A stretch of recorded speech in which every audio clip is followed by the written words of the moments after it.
दर्शकों, स्वागत है आप सभी का अब तक न्यूज़ इंडिया पर। मैं जाबिर शाह। दर्शकों, इन दिनों ज़मीन विवादित मामले आए दिन सामने आ रहे हैं। एक और ज़मीन विवादित मामला मालेगांव मौजे दयाना शिवार में सामने आया है, जहां पर सामने वाला एक दूसरी पार्टी की ज़मीन पर वॉल कंपाउंड कर रहा है। इस तरीके की शिकायत हमें मौसूल हुई। शिकायत कुनिंदा का कहना है कि ज़मीन की मौजूदी हो चुकी है, अभी उसका डिमार्केशन होना 14 तारीख को, जिसका नोटिस भी भूमि अभिलेख से निकल चुका है। दोनों पार्टी को इसका लेटर नोटिस दे दिया गया है, लेकिन सामने वाला है कि 14 तारीख का इंतज़ार भी नहीं करते हुए मेरी ज़मीन पर वॉल कंपाउंड कर रहा है। इस तरीके की शिकायत रमज़ानपुरा पुलिस स्टेशन में दी है, जिसमें हमने रमज़ानपुरा पुलिस स्टेशन के पीआई से बातचीत की फ़ोन पर। उन्होंने कहा कि 14 तारीख को हम वहां पर पुलिस बंदोबस्त देने वाले हैं, डिमार्केशन के दिन कोई भी आपस में वाद विवाद ना हो इसलिए।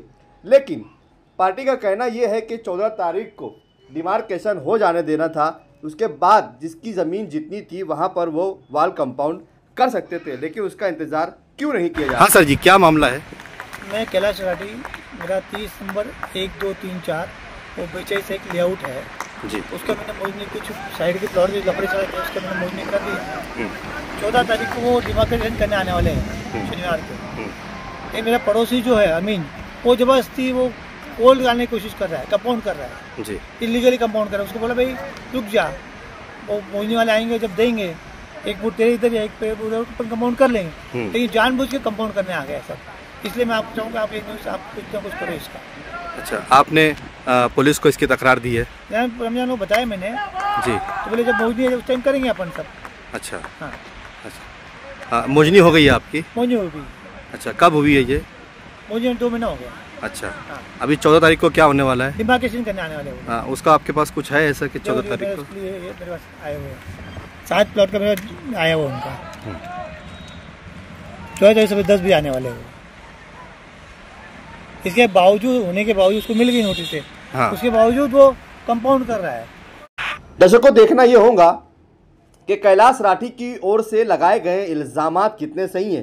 क्या वाकई सामने वाला उनकी ज़मीन में घुसकर वॉल कंपाउंड कर रहा है या नहीं कर रहा है। वैसे ज़मीन के मामले इन दिनों काफ़ी उलझे हुए हैं। कहीं आधी खरीदी पर पूरी ज़मीन पर कब्जा कर लिया जाता है, कहीं बिना खरीदी के प्लॉट बेच दिए जाते हैं, तो कहीं बिना कुछ पैसा दिए लिए लोगों की ज़मीन पर कब्जा भी कर लिया जाता है। इस तरीके के मामलात मालेगांव शहर में काफ़ी देखने को सुनने को मिल रहे हैं। इस मामले में भी कितनी सच्चाई है 14 तारीख को डिमार्केशन होने के बाद ही पता चलेगा, लेकिन कहीं ना कहीं ज़मीन का व्यवहार करने वाले लोगों को कानून का पालन करते हुए उसका इंतज़ार करना चाहिए और जो कानून की गाइडलाइन है उस पर अमल करते हुए ज़मीन की खरीदो फुर्कत करनी चाहिए और सारी गाइडलाइंस का पालन करने की यहाँ पर सख्त ज़रूरत है।